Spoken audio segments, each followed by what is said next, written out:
Jeff Davis with the Davis Group, coming to you with Agent Training number 12, Geographic Farming. When I first got into real estate and I had no idea of what I was doing, I didn't know how to build a real estate business. One of the things I learned through training was geographic farming. And I must say to you that it works. So, although it's an old school concept, I'm going to share it with you because it is something that you definitely need to consider if you want to become the prevalent and prominent agent in any community. Now, this is one of the best ways to establish your presence in a neighborhood, to become the realtor that everyone knows about. It lets people know that you understand the community, you're there to help, and that you can help them sell a house or move into a house in the community. This is an area that you have to become very knowledgeable about. You have to know the transportation lines. Where's the entrance to the expressway? What's the major streets, the buses, etc., that run there? Because people that move into this community are going to want to know how to get around. You have to know where the schools are. A lot of these communities are going to have kids, and so they're going to be concerned with where are the schools and what's the criteria to get into these schools. So you want to make sure that wherever your farm is, you know what's going on education-wise. You have to know where the grocery stores are and the gas stations, shopping.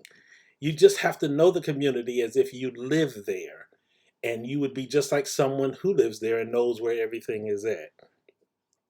So, you want to start a geographic farm typically with no less than about 500 houses.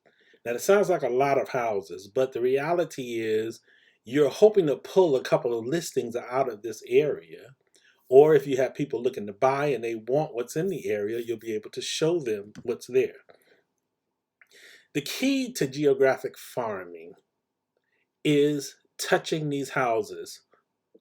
You're going to try to do this once a month. Not easy, any stretch of the imagination, because you got to be creative in how you touch. You don't want to do the same thing every month. People get tired of that. But you have to find different ways to be able to touch the community. So you need to be creative. And we're going to talk about a few ways to do that in a moment here. You don't want to be the agent that is on everybody's nerves, that bugs them so much that, folks don't want to be bothered with you. You don't want that. Now, to be effective at geographic farming, you have to know what you want to do every single day, because you have to think about this as a farmer does. A farmer is going to go out into the land, they're going to survey the land, they're going to decide what they're going to plant, they're going to plant in the land, and then they're going to watch and make sure that the plant grows, because they're looking for harvest. And when harvest comes, they hope to have enough fruit or vegetables, whatever they've planted, to be able to make a profit. And you want to think the same way. If done right, a farm of 500 houses, just think for a moment, if out of 500 houses you were able to list 5 a year, just 5, think about what that means to the bottom line.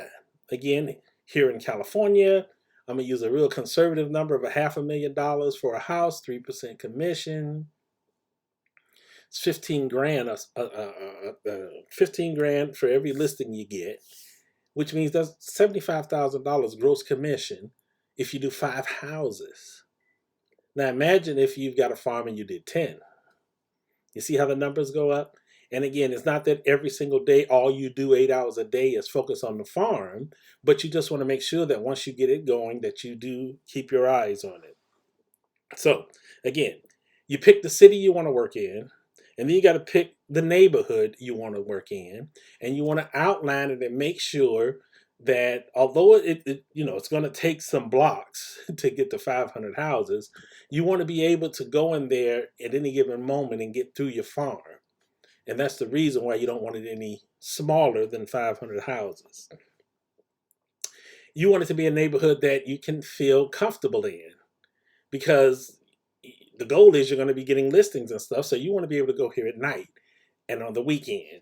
You want to make sure that it's not gang related, gang infested, or that there's not a whole lot of property around that's boarded up and vacant. You want a farm where people are living. You want it to be a residential area that, for the most part, people are taking care of their houses. And that hopefully, with what you're doing, is going to help to beautify and make the neighborhood more appealing.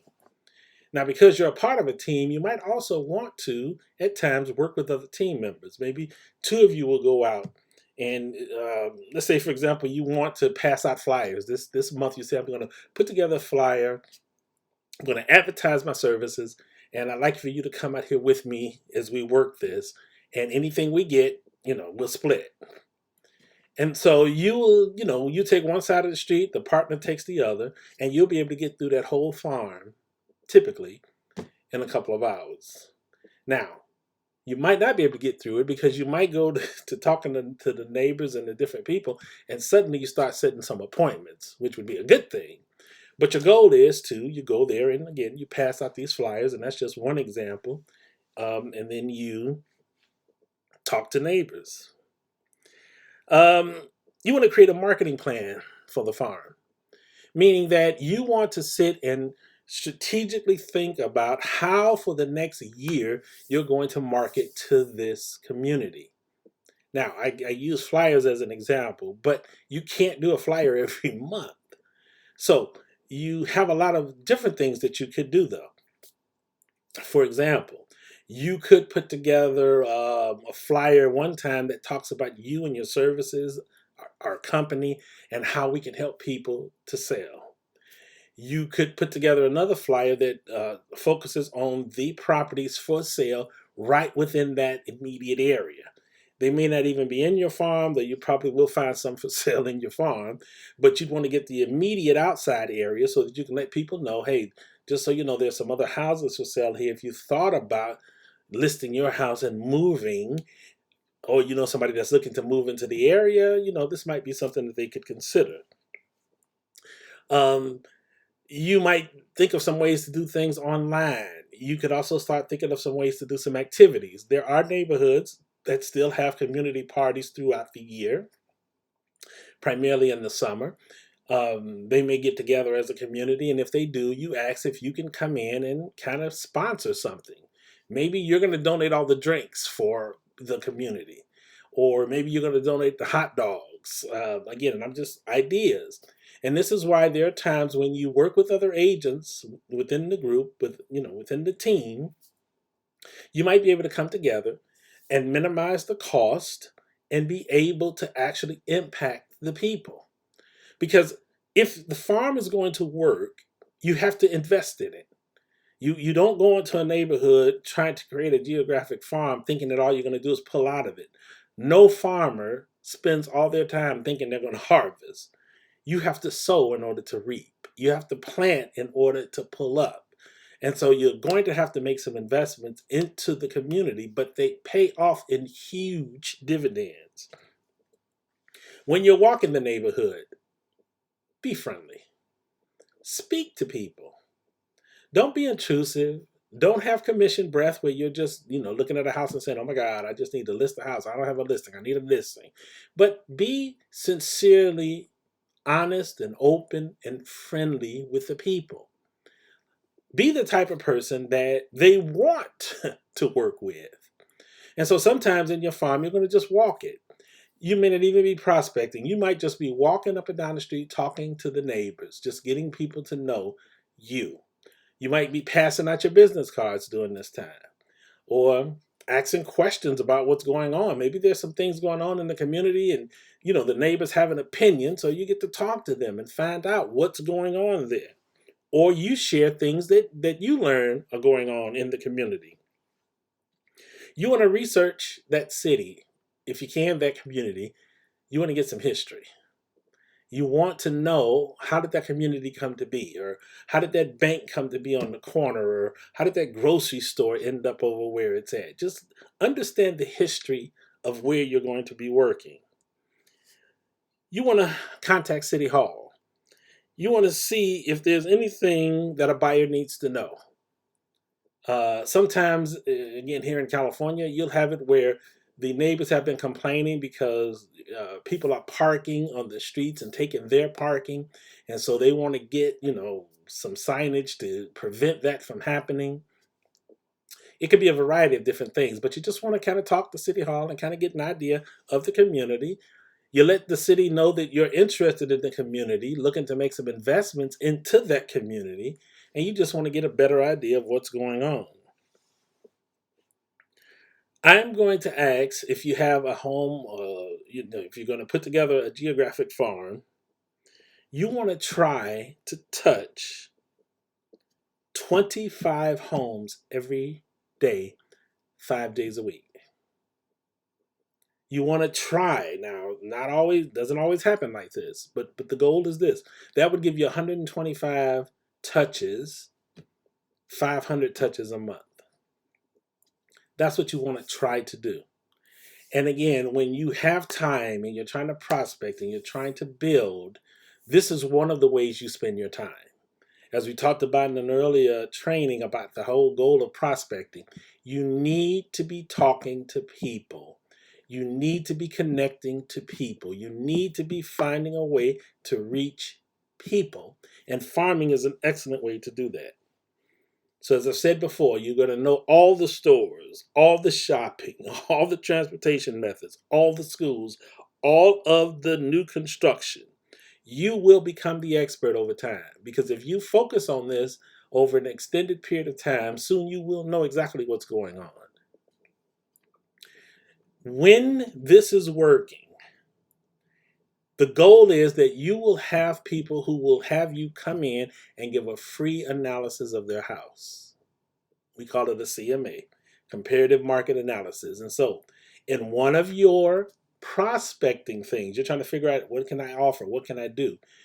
You could actually, again, put together a flyer here and say that you're offering free comparative market analysis so that people will have an idea of what their home is worth. And you'll give them a free appointment, no pressure, no obligation. This is just a service you want to be able to provide to people who live here who may consider selling now or in the near future. And when you meet with them, the only thing you ask for is that they remember you when they are considering. That doesn't mean that they're obligated to come to you. Say, because I'm giving you this free comparative market analysis, and I am not pressuring you to do anything. When you do make a decision and you're looking at different options and different realtors, let me be in the mix and see if I can help you. I just want to be able to compete. And I'm okay with the competition, if that's okay with you. You'll find that most people will be more than happy to do that with you. So, geographic farming is a good way for you to establish yourself in a community. It's a good way for you to begin to build a base to generate listings, and it's a good way to have prospecting activity when you have the time. And the reality is especially if you're a new agent or you don't have a big following or you're moving into a different community, you will have the time. And so this could be a great way to build your business.